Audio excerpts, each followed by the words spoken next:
একটি পরিবার, একটি দেশ, একটি সমাজ সংশোধনের সবচেয়ে বড় মাধ্যম হচ্ছে মা, সবচেয়ে বড় মাধ্যম হচ্ছে বোন, সবচেয়ে বড় মাধ্যম হচ্ছে নারী।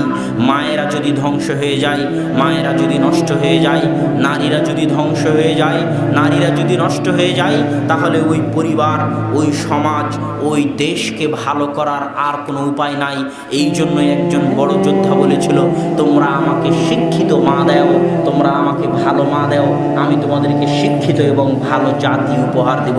আর এই জন্য ইহুদি খ্রিস্টানেরা মুসলমানদের মা এবং বোনদেরকে নষ্ট করে দেওয়ার জন্য, ধ্বংস করে দেওয়ার জন্য, বেহায়াপনা এবং বেলেল্লাপনা তাদের মধ্যে ঢুকিয়ে দেওয়ার জন্য এমন কোনো অস্ত্র নাই যা তারা প্রয়োগ করছে না, যা তারা প্রয়োগ করেনি, ভবিষ্যতে প্রয়োগ করবে না, এমন কোনো অস্ত্র নাই। কেননা মায়েরাই হচ্ছে পরিবারের ভিত্তি। একটি গাছকে মানুষ করার জন্য যেমন গাছের গোড়ায় পানি ঢালতে হয়, বেড়া দিতে হয়, ঠিক তেমনি একটি পরিবারকে মানুষ করার জন্য ওই পরিবারের গোড়ায় পানি দিতে হয়। আর এই পানি দানকারিণী হচ্ছে মায়েরা, স্ত্রীরা। যেমনটা খাদিজা রাদিয়াল্লাহু তাআলা আনহা আল্লাহর রাসূলের পরিবারের গোড়ায় পানি ঢালতেন। আল্লাহর রাসূল যখন হেরা গুহা থেকে ফিরে আসলেন, তখন খাদিজাই হচ্ছেন সেই মহিলা যিনি আল্লাহ রাসূলকে অভয় বাণী দিয়েছিলেন যে ইনশাআল্লাহ ওয়াল্লাহি কাল্লা ওয়াল্লাহি, আল্লাহর কসম কখনো নহে, আল্লাহ আপনার ক্ষতি করবেন না, আল্লাহ আপনার ধ্বংস করবেন না, আপনি ভয় পাবেন না। খাদিজা রাদিয়াল্লাহু তাআলা আনহা ওই মহিলা যিনি প্রথম ঈমান আনয়নের মাধ্যমে আল্লাহ রাসূলের সঙ্গী এবং সাথী হয়ে গেছিলেন।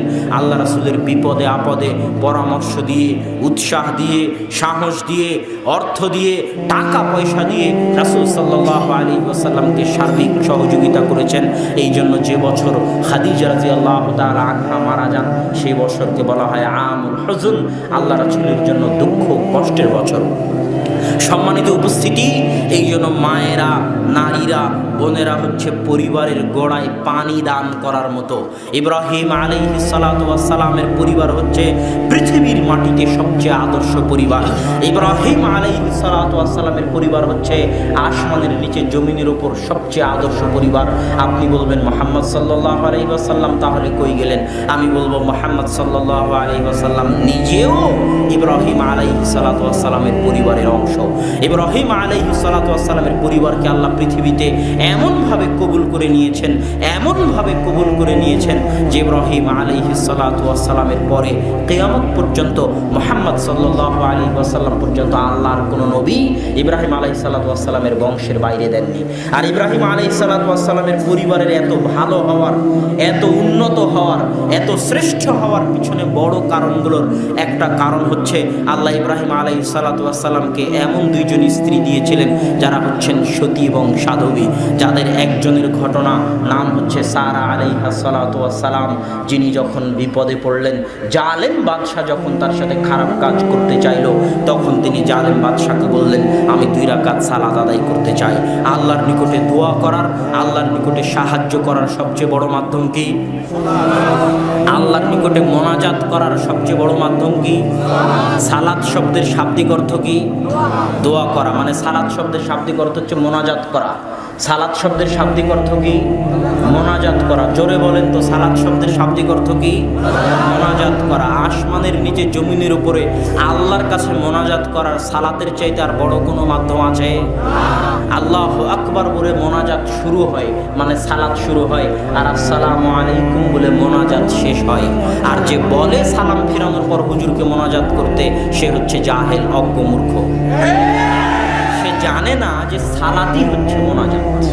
এইটা তাকে আরো 10 বছর পড়তে হবে। তো সম্মানিত উপস্থিতি, মোনাজাত করার সবচেয়ে বড় মাধ্যম সালাত। এই জন্য সারা আলাইহিস সালাতু ওয়াস সালাম সালাতে দাঁড়িয়ে গেলেন মোনাজাত করার জন্য। আল্লাহকে বললেন, আল্লাহুম্মা ইন কুনতা তাআলাম, হে আল্লাহ, আপনি যদি জানেন না আমি সারা আমার লজ্জা স্থানের, আমার ইজ্জতের, আমার আমানতের, আমার মান সম্মানের হেফাজত করেছি, আমার স্বামী ছাড়া অন্য কাউকে আমার এই লজ্জা স্থান, আমার শরীর দেখতে এবং ব্যবহার করতে দিইনি, আমি যদি আমার এই আমানতের খেয়ানত না করে থাকি, তাহলে আজকে আজকে এই বিপদ মুহূর্তে লা তুসাল্লিত আলাইয়াল কাফের, আপনি কাফেরকে আমার উপর জয় করবেন না। এমন স্ত্রী হচ্ছে ইব্রাহিম আলাইহিস সালাতু ওয়াস সালামের স্ত্রী। দোয়া করা শেষ হওয়ার আগেই জালেম বাদশার হাত পা অবশ্যই মাটিতে পড়ে গেল। আল্লাহু আকবার। এই ঘটনার পরে আরেকজন স্ত্রী ওই জালেম বাদশাহ ইব্রাহিম আলাইহিস সালাতু ওয়াস সালামকে দিলেন, যার নাম হাজেরা। ইব্রাহিম আলাইহিস সালাতু ওয়াস সালাম যখন মক্কায় নির্জন মরুভূমিতে, যেখানে মানুষজন তো নাই, পশু পাখি তো নাই, গাছপালাও নাই, আজ 1000 বছর পরে, 5, 6, 10,000 বছর পরেও যদি আপনি মক্কায়, আজকে আধুনিক যুগে যদি মক্কায় যান, তবুও দেখবেন মক্কার ওই জায়গাটা, কাবা ঘরের ওই জায়গাটা চারিদিকে পাহাড় দিয়ে ঘেরা। এখনো সৌদি সরকার রাস্তাঘাট পাহাড় কেটে ভালোভাবে উপযোগী করে তৈরি করতে পারেনি। এমন একটা দুর্গম মরুর শহর, মরুর জায়গা, যেখানে মানুষের বসবাস করা, মানুষের যাওয়া এবং থাকা আজও কঠিন। এমন জায়গায় ইব্রাহিম আলাইহিস সালাতু ওয়াস সালাম যখন তার পরিবারকে রেখে গেলেন, হাজেরা এবং ইসমাইলকে রেখে গেলেন, তখন সামনে সামনে ইব্রাহিম হাঁটছেন কিছু না বলেই, আর পিছনে পিছনে হাজেরা হাঁটছেন। তখন হাজেরা জিজ্ঞেস করছেন, আইনা তাযহাবু ইব্রাহিম, ইব্রাহিম আপনি কোথায় যাচ্ছেন? ইব্রাহিম আলাইহিস সালাম উত্তর দেন না। আইনা তাযহাবু ইব্রাহিম, ইব্রাহিম কোথায় যাচ্ছেন? উত্তর দেন না। তখন হাজেরা বললেন, আপনি কি আল্লাহর নির্দেশে যাচ্ছেন? আল্লাহর আদেশে আমাদেরকে এখানে রেখে যাচ্ছেন? তখন ইব্রাহিম আলাইহিস সালাম বললেন, নাম। তখন লা ইউদাইয়ানাল্লাহ, যদি আল্লাহর নির্দেশে, আল্লাহর আদেশে এই নির্জন মরুভূমিতে আমাদেরকে রেখে গিয়ে থাকেন, তাহলে এখানে মানুষজন না থাকলেও, এখানে খাবার না থাকলেও, পশু পাখি না থাকলেও, পানির ব্যবস্থা না থাকলেও আমাদের হেফাজত আল্লাহ করবেন, কোনো চিন্তা নাই ইনশাআল্লাহ। কতটা মজবুত ইমানের অধিকারী, কতটা আল্লাহর উপর ভরসাকারিনী মহিলা হলে এমন নির্জন পরিবেশে, মহিলা মানুষ, কোনো পুরুষ মানুষ নয়, তিনি একজন মহিলা মানুষ।